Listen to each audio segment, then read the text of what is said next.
Hi hello ವೀಕ್ಷಕರೇ, ಎಲ್ಲರೂ ಹೇಗಿದ್ದೀರಾ? ಚೆನ್ನಾಗಿದ್ದೀರಾ ಅಂತ ಭಾವಿಸಿದ ಗೃಹಲಕ್ಷ್ಮಿ ಯೋಜನೆಯ ಮತ್ತೊಂದು ಹೊಸ ಅಪ್ಡೇಟ್ಗೆ ಸ್ವಾಗತ ಸುಸ್ವಾಗತ.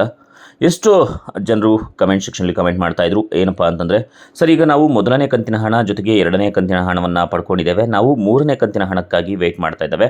ಹಾಗಾದರೆ ಮೂರನೇ ಕಂತಿನ ಹಣವನ್ನು ಯಾವಾಗ ಆಗ್ತಾರೆ ದಯವಿಟ್ಟು ತಿಳಿಸ್ಕೊಡಿ ಸರ್ ಅಂತ ಕೇಳ್ತಾಯಿದ್ರು. ಖಂಡಿತ ವೀಕ್ಷಕರೇ, ಈ ಒಂದು ಈಗ ನಾನು ಹೇಳ್ತಾ ಇರುವಂತಹ ಜಿಲ್ಲೆಗಳಿಗೆ ಮೂರನೇ ಕಂತಿನ ಹಣ ರಿಲೀಸ್ ಆಗಿರುವಂಥದ್ದು. ಜೊತೆಗೆ ನಿಮ್ಮ ಅಕೌಂಟ್ಗೆ ಏನಾದರೂ ಕೂಡ ಮೂರನೇ ಕಂತಿನ ಹಣ ಬಂದಿದ್ದರೆ ಕಮೆಂಟ್ ಸೆಕ್ಷನಲ್ಲಿ ಕಮೆಂಟ್ ಮಾಡಿ.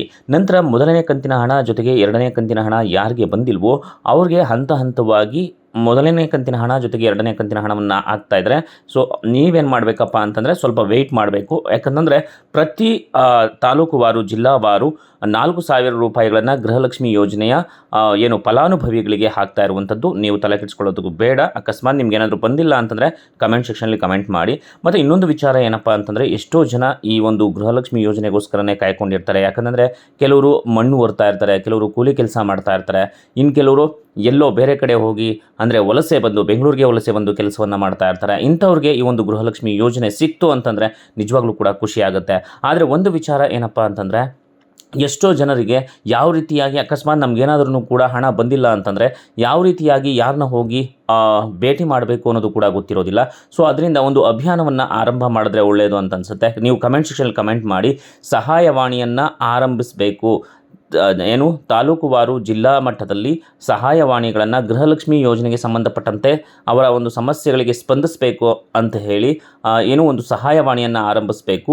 ದೂರವಾಣಿಯ ಮುಖಾಂತರ ಅವರವರ ಸಮಸ್ಯೆಗಳನ್ನು ಗೃಹಲಕ್ಷ್ಮಿ ಯೋಜನೆಗೆ ಸಂಬಂಧಪಟ್ಟಂಥ ಸಮಸ್ಯೆಗಳನ್ನು ಹೇಳ್ಕೊಳ್ಬೇಕು. ಯಾಕಂತಂದರೆ ಗೊತ್ತಿರೋರು ಹೋಗಿ ಅಧಿಕಾರಿಗಳನ್ನು ಭೇಟಿ ಮಾಡ್ತಾರೆ, ಗೊತ್ತಿಲ್ಲದವರು ಯಾರನ್ನ ಭೇಟಿ ಮಾಡ್ತಾರೆ. ಅಟ್ಲೀಸ್ಟ್ ಫೋನ್ ಮುಖಾಂತರನಾದ್ರೂ ಕೂಡ ಕೇಳಿಕೊಂಡ್ರೆ ಅಟ್ಲೀಸ್ಟ್ ಎಷ್ಟೋ ಅನುಕೂಲ ಆಗುತ್ತೆ.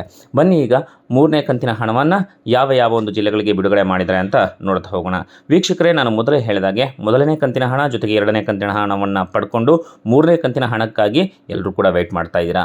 ಹಾಗಾದರೆ ಯಾವ ಜಿಲ್ಲೆಗಳಿಗೆ ಬಂದಿದೆ ಅನ್ನೋದನ್ನು ನೋಡೋದಾದರೆ, ಮೊದಲಿಗೆ ಬೆಳಗಾವಿ ಜಿಲ್ಲೆಗೆ ಬಂದಿರುವಂಥದ್ದು, ನಂತರ ಮಂಡ್ಯ ಜಿಲ್ಲೆಗೆ ಬಂದಿರುವಂಥದ್ದು, ನಂತರ ಚಾಮರಾಜನಗರ ಜಿಲ್ಲೆಗೆ ಬಂದಿರುವಂಥದ್ದು, ನಂತರ ಧಾರವಾಡ ಜಿಲ್ಲೆಗೆ ಬಂದಿರುವಂಥದ್ದು, ನಂತರ ವಿಜಯಪುರ ಜಿಲ್ಲೆಗೆ ಬಂದಿರುವಂಥದ್ದು, ನಂತರ ಕಲಬುರಗಿ ಜಿಲ್ಲೆಗೆ ಬಂದಿರುವಂಥದ್ದು. ಇಷ್ಟು ಜಿಲ್ಲೆಗಳಿಗೆ ಮೂರನೇ ಕಂತಿನ ಹಣ ರಿಲೀಸ್ ಆಗಿದೆ. ಇನ್ನು ಉಳಿದ ಜಿಲ್ಲೆಗಳಿಗೆ ಯಾವಾಗ ಮೂರನೇ ಕಂತಿನ ಹಣ ರಿಲೀಸ್ ಆಗುತ್ತೆ ಅನ್ನೋದನ್ನು ಅಪ್ಡೇಟ್ನ ನಾನು ಮುಂದಿನ ವೀಡಿಯೋದಲ್ಲಿ ತಿಳಿಸ್ಕೊಡ್ತೀನಿ. ಇಲ್ಲಿ ಯಾವುದೇ ರೀತಿಯಾದಂಥ ಸುಳ್ಳು ಮಾಹಿತಿಯನ್ನು ಕೊಡೋದಿಲ್ಲ, ಖಚಿತವಾದಂತಹ ಮಾಹಿತಿಯನ್ನು ಕೊಡ್ತಾ ಹೋಗ್ತಾ ಇರ್ತವೆ. ಇಷ್ಟು ಜಿಲ್ಲೆಗಳಿಗೆ ಮಾತ್ರ ಮೂರನೇ ಕಂತಿನ ಹಣ ಬಂದಿದೆ. ನೆಕ್ಸ್ಟ್ ನಾವು ಅಪ್ಡೇಟ್ನ ತಗೊಂಡು ನಿಮಗೆ ಮೂರನೇ ಕಂತಿನ ಹಣ ಯಾವಾಗ ಬರುತ್ತೆ ಅನ್ನೋದನ್ನು, ಯಾವ ಜಿಲ್ಲೆಗೆ ಬರುತ್ತೆ ಅನ್ನೋದನ್ನು ತಿಳಿಸ್ಕೊಡ್ತೀವಿ. ನೀವು ಇನ್ನೂ ಕೂಡ ನಮ್ಮ ಚಾನಲ್ನ ಸಬ್ಸ್ಕ್ರೈಬ್ ಮಾಡ್ಕೊಂಡಿಲ್ಲ ಅಂತಂದರೆ ಆದಷ್ಟು ಬೇಗ ಸಬ್ಸ್ಕ್ರೈಬ್ ಮಾಡಿಕೊಂಡು ಫಾಲೋ ಮಾಡ್ತಾ ಇರಿ. ನಿಮ್ಮ ಅನಿಸಿಕೆ ಅಭಿಪ್ರಾಯಗಳನ್ನು ಗೃಹಲಕ್ಷ್ಮಿ ಯೋಜನೆ ಬಗ್ಗೆ ನಿಮ್ಗೆ ಏನು ಅನ್ನಿಸ್ತು ಅನ್ನೋದನ್ನು, ನಿಮ್ಮ ಅನಿಸಿಕೆ ಅಭಿಪ್ರಾಯಗಳನ್ನು ಕಮೆಂಟ್ ಸೆಕ್ಷನಲ್ಲಿ ಕಮೆಂಟ್ ಮಾಡಿ. ಮತ್ತೆ ಮುಂದಿನ ವೀಡಿಯೋದಲ್ಲಿ ಭೇಟಿಯಾಗೋಣ. ಅಲ್ಲಿವರೆಗೂ ನಮಸ್ಕಾರ.